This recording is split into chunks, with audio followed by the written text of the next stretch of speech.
গত 5 আগস্ট গণ আন্দোলনের মুখে পদত্যাগ করে ভারতে পালিয়ে যান আওয়ামী লীগ সভাপতি শেখ হাসিনা। শীর্ষ নেতারাও অনেকে দেশ ছেড়েছেন বলে ধারণা করা হচ্ছে। কেউ কেউ দেশ ছাড়ার চেষ্টাকালে গ্রেপ্তারও হয়েছেন।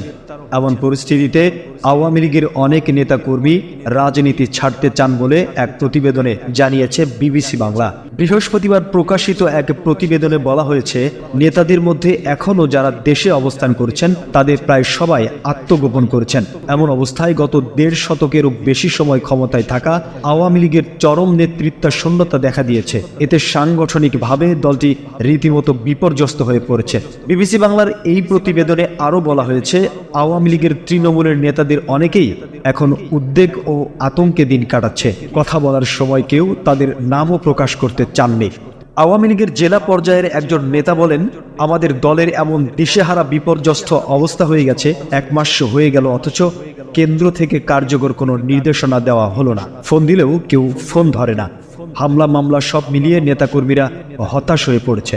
পরিস্থিতি এমন পর্যায়ে পৌঁছেছে যে নেতাকর্মীদের অনেকেই রাজনীতি ছেড়ে দেওয়ার কথা ভাবছেন বলেও জানান তিনি। আওয়ামী লীগের এখনকার যে অবস্থা দেখা যাচ্ছে সেটার জন্য দলের সিনিয়র নেতাদের দায়ী করেছেন তৃণমূলের কর্মী সমর্থকরা।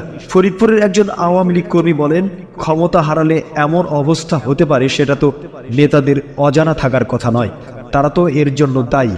ক্রিম খাইলো নেতারা, কোটি কোটি টাকা বানাইলো তারা, আর তাদের পাপের শাস্তি ভোগ করতে হইতেছে আমাদের মতো তৃণমূলের নেতাকর্মীদের। 5 আগস্টের পর গোপালগঞ্জে আওয়ামী লীগ নেতাকর্মীদের বেশ সক্রিয় অবস্থানে দেখা গেলেও এখন আর সেটি চোখে পড়ছে না বলেও উল্লেখ করা হয়েছে প্রতিবেদনটিতে। বর্তমানে দেশের বাইরে অবস্থান করা দলের নীতি নির্ধারণী পর্যায়ের একজন নেতা আওয়ামী লীগের নেতৃত্বে 71 সালে এদেশ স্বাধীন হয়েছে, কাজেই দেশ যতদিন থাকবে আমাদের দলও থাকবে, আমরা আবারও ঘুরে দাঁড়াবো। আওয়ামী লীগের মধ্য সারির এক নেতা বলেন, 1 মাস হয়ে গেল আমাদের বাড়ি ঘরে যেতে পারছি না, পরিবার পরিজন নিয়ে পালিয়ে পালিয়ে বেড়াচ্ছি, কবে এলাকায় ফিরতে পারবো তাও জানি না। এলাকায় একটা বাজারে আমার 2টো সার সিমেন্টের দোকান এবং একটা সমিল আছে, উত্তরাধিকার সূত্রে পাওয়া, সবই দখল হয়ে গেছে। পরিবার নিয়ে সামনে কিভাবে চলবো, কোথায় দাঁড়াবো সেটা নিয়েই চিন্তায় আছি।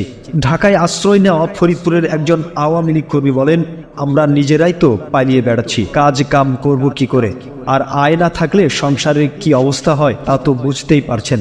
টাকা পয়সা রেখে এসেছিলাম, সব এই কয়দিনে শেষ হয়ে গেছে, এখন বাজার করার মতো অবস্থাও নেই। ঘরে ছোট ছোট 2টো ছেলে, তারা কি খাবে? মোবাইল করে আমার বউ প্রতিদিন কান্নাকাটি করে, কিন্তু এভাবে কতদিন থাকবে ভাবতে গেলেই কান্না আসে। মনে হচ্ছে রাজনীতি করাই অনেক পাপ, তাই আর রাজনীতি করব না বলে সিদ্ধান্ত নিয়েছি। আওয়ামী লীগের কর্মীদের মধ্যে আরো অনেকেই এমন সিদ্ধান্তের দিকে এগোচ্ছেন বলে জানিয়েছেন আওয়ামী লীগের জেলা পর্যায়ের এক নেতা। এই চ্যানেলটি সাবস্ক্রাইব করে বেল বাটনে ক্লিক করুন। সংবাদ সংগ্রহে উৎসাহ দিন, পাশেই থাকুন।